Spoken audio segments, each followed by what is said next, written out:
حضرت حسن بصری رحمۃ اللہ تعالی علیہ اپنی توبہ کا واقعہ بیان فرماتے ہیں۔ وہ فرماتے ہیں کہ میں امیر کبیر شخص تھا، بہت امیر تھا، اور بصرہ کی گلیوں میں غریبوں کی خدمت کیا کرتا تھا۔ اچانک میں نے ایک حسین عورت کو دیکھ لیا اور میں اسے دیکھتا ہی رہ گیا۔ اس عورت نے مجھے کہا اما تشتہی، تجھے شرم نہیں آتی؟ میں نے کہا ممن، کس سے شرماؤں؟ اس نے کہا وہ جو آنکھوں کی خیانت کو دیکھتا ہے اور دلوں کے پوشیدہ رازوں کو جانتا ہے، تجھے شرم نہیں آتی؟ تجھے حیا نہیں آتی؟ کہا اس کا جملہ تو بہت بڑا تھا۔ حسن بصری اپنی توبہ کا واقعہ بیان فرما رہے ہیں۔ فرمایا اس کا جملہ تو بہت بڑا تھا، لیکن وہ اتنی حسین تھی، ایسی خوبصورت تھی، میں پھر بھی مسلسل اسے دیکھتا رہا اور دیکھتا ہی رہ گیا۔ اور پھر آخر اس نے کہا کیوں بار بار مجھے دیکھتا ہے؟ میں نے اس عورت کو کہا کہ تیری آنکھیں اتنی خوبصورت ہیں کہ تیری جھیل جیسی آنکھوں میں ڈوبنے کا جی چاہتا ہے۔ اس عورت نے کہا اچھا تو ایسی بات کرتا ہے، تو یہاں انتظار کر۔ وہ عورت اپنے گھر میں چلی جاتی ہے۔ تھوڑی دیر کے بعد کہا میں انتظار کر رہا تھا۔ تھوڑی دیر کے بعد اس کی خادمہ آتی ہے، اس کے ہاتھ میں ایک تشت ہے اور اس تشت کے اندر اس پر ایک کپڑا ہے۔ کہا میں نے کپڑا اٹھایا تو اس میں اس کی 2 آنکھیں تھیں۔ اس نے اپنی 2 آنکھیں نکال کے اپنی خادمہ کو دے دی کہ اس کی وجہ سے اس کا دل دین سے دور ہوا ہے، مجھے یہ آنکھیں نہیں چاہیے۔ کہا اس پر ایک کاغذ تھا، کاغذ پر لکھا ہوا تھا مجھے ایسی آنکھوں کی ضرورت ہی نہیں جس سے ایک مرد فتنے میں مبتلا ہو جائے۔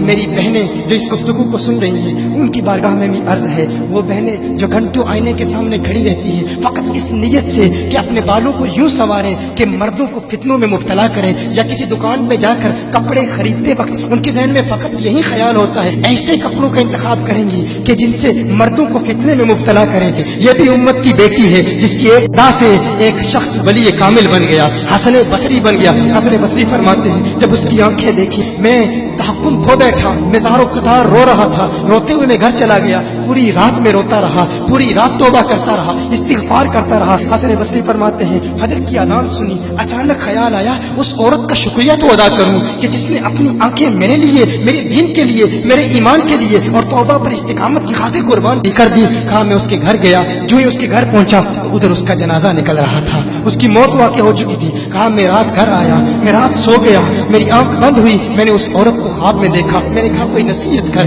اس عورت نے کہا کہ جب تنہائی میں ہو اللہ کا ذکر کرتے رہو، اور جب صبح کرو تو استغفار کرو، شام کے وقت استغفار پڑھو۔ کہا میں نے اس وقت توبہ کر لی، ایک عورت میری توبہ کا سبب بنی، ایک عورت کی وجہ سے مجھے توبہ پر استقامت ملی۔ یہی حسن بصری پھر وہ واقعہ بھی آتا ہے، وہ دور بھی آتا ہے، ان کا ڈر کتنا ہے، ان کا تقویٰ کتنا ہے، پرہیزگاری کتنی ہے۔ یہی حسن بصری، ایک دن ایک شخص نے حسن بصری رضی اللہ تعالی عنہ سے کہا ہے حسن بصری کیا آپ جانتے ہیں کہ جہنم سے جو شخص سب سے آخر میں جہنم سے نکالا جائے گا اور پھر یا حنانو یا منانو پڑھتا ہوا جہنم سے باہر نکلے گا؟ حسن بصری فرماتے ہیں کاش میں وہ شخص ہوتا، کاش میں وہ شخص ہوتا۔